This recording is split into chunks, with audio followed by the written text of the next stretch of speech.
Have you ever looked in the mirror and felt like you're staring at someone you used to know? Not because your face changed, not because your life fell apart, but because somewhere along the way, you disappeared. And the strangest part is this: you didn't even notice it happening. You kept waking up. You kept going to work. You kept answering messages. You kept fulfilling responsibilities. From the outside, everything seemed normal.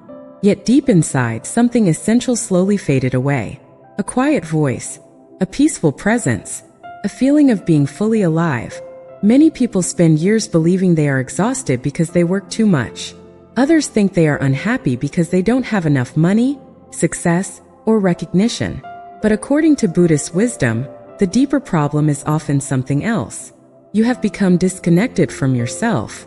Not suddenly, not dramatically, but little by little.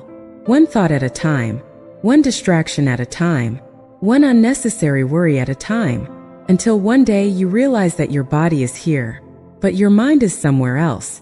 Your heart is somewhere else. Your life is happening, yet you're barely present for it.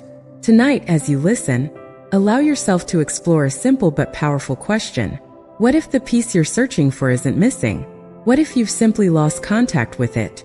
Stay with me until the end, because the final lesson may help you reconnect with a part of yourself that has been waiting patiently all along. Take a slow breath, relax your shoulders, and let's begin. In Buddhism, there is a teaching that suffering often begins when we forget our true nature. Not our job title, not our social status, not the identity we present to the world, but the quiet awareness beneath all of those things. When we are children, life feels immediate. We notice the wind. We stare at the clouds. We become fascinated by small details. We live close to the present moment. Then life teaches us to hurry, to compete, to compare, to prove ourselves. Gradually, we stop experiencing life directly. Instead, we experience our thoughts about life. And thoughts never rest. They constantly tell us, you need more. You should be further ahead. You are falling behind. You must keep moving. You must keep proving your worth. This endless mental noise becomes so familiar that we stop questioning it. We assume it is reality. But the Buddha taught something remarkable. Just because a thought appears in your mind does not mean it is true. Imagine sitting beside a river. Leaves float past on the surface of the water. Some leaves are beautiful. Some are damaged. Some move quickly. Some move slowly. Your thoughts are like those leaves.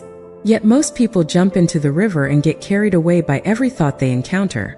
A worry appears. They follow it. A fear appears. They follow it. A regret appears. They follow it. Eventually they become exhausted. Not because life is too heavy, but because they are carrying every thought that passes through their mind. This is one of the ways people lose themselves without realizing it. They become servants of their thinking, instead of observers of it. And when that happens, peace becomes difficult to find. Because peace does not exist at the end of endless thinking. Peace exists in the space beyond it. Think about the last time you sat quietly without reaching for your phone, without turning on music, without checking notifications, without distracting yourself. For many people, that silence feels uncomfortable. Why? Because silence reveals what distraction hides. The emotions we haven't processed, the fears we haven't faced, the loneliness we haven't acknowledged.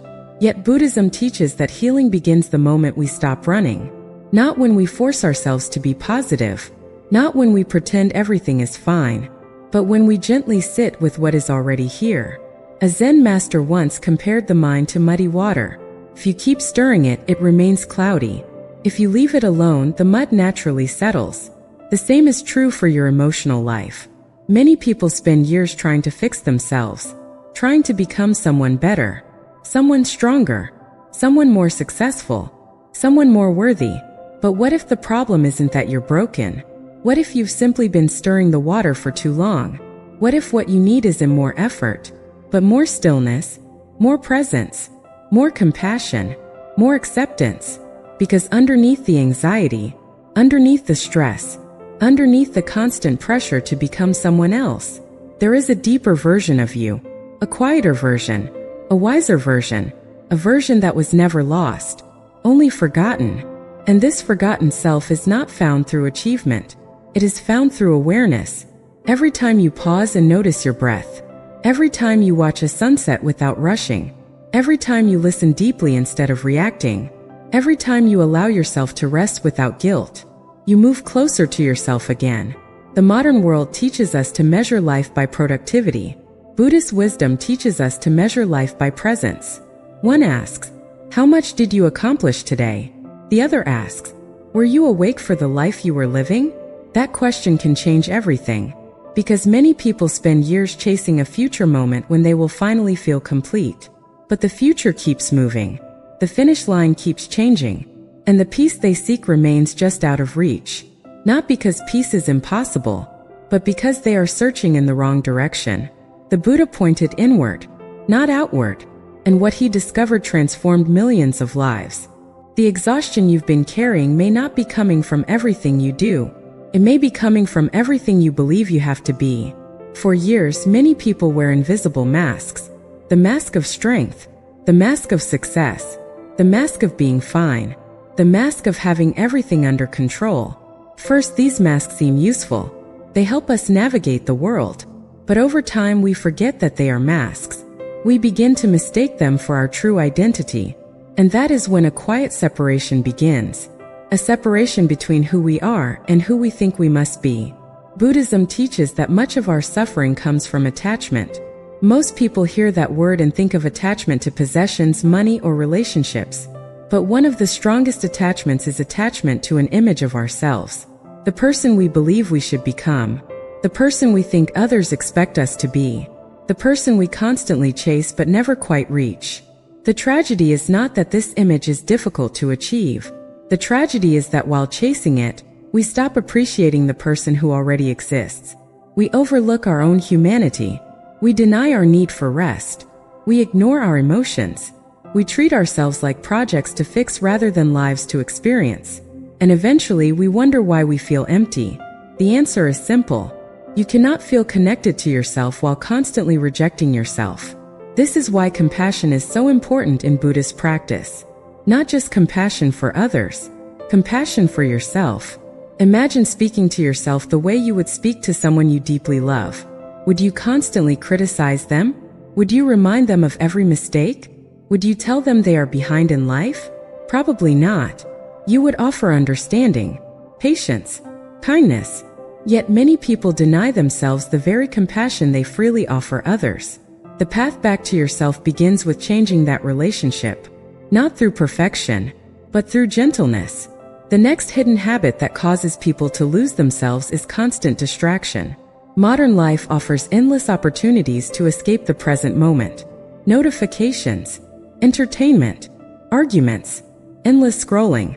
The mind becomes addicted to stimulation. Silence starts feeling unfamiliar. Stillness starts feeling uncomfortable. Yet stillness is where wisdom grows.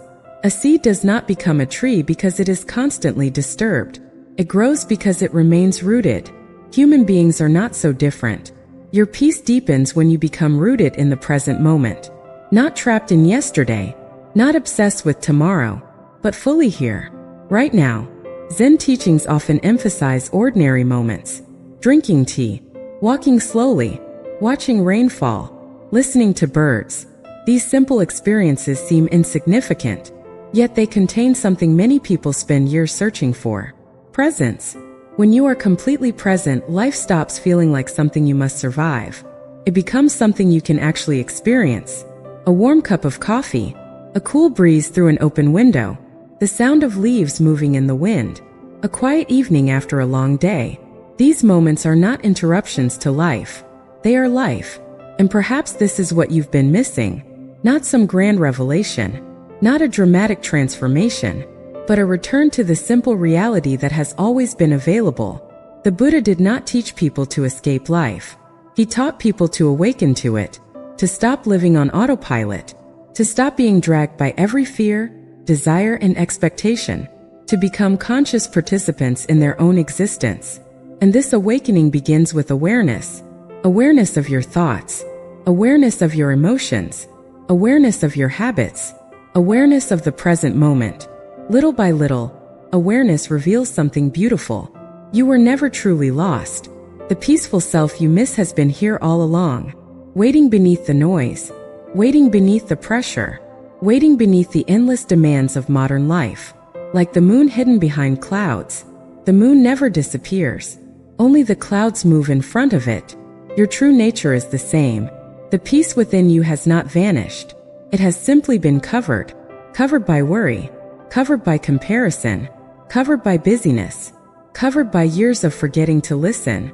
But every mindful breath clears the sky. Every moment of stillness removes another cloud. Every act of self-compassion brings you closer to home. And eventually, something remarkable happens. You stop searching for yourself, because you realize you are already here. Not in the future, not in some perfected version of yourself. Here, now, whole enough, worthy enough, human enough. Take a moment and notice your breath. Notice the rise and fall of your chest. Notice the simple miracle of being alive. You do not need to earn this moment. You do not need to prove yourself to deserve it. This moment already belongs to you. And perhaps tonight, after listening to these words, you can give yourself a small gift. A few minutes of silence, a slow walk, a mindful breath, a little less rushing, a little more presence. Because the journey back to yourself is not completed in a single day. It happens one conscious moment at a time, one breath at a time, one act of awareness at a time. And with each step, you remember what the world made you forget. You are not a machine. You are not a checklist. You are not your productivity. You are a living, breathing human being deserving of peace. So if you felt disconnected, if you felt exhausted, if you felt like you've somehow lost yourself, know this, the path back is closer than you think. It begins exactly where you are. Thank you for sharing this peaceful moment with me. If this teaching resonated with your heart, please take a moment to like this video and subscribe for more calming Buddhist wisdom, mindful living, emotional healing, meditation, and Zen-inspired guidance. Join our growing community here at Soft Zen Mind, where we slow down, breathe deeply, and rediscover the peace that has always existed within. Until next time, take care of your mind, be gentle with your heart, and remember, sometimes the greatest journey in life is not becoming someone new. It is returning to who you have always been.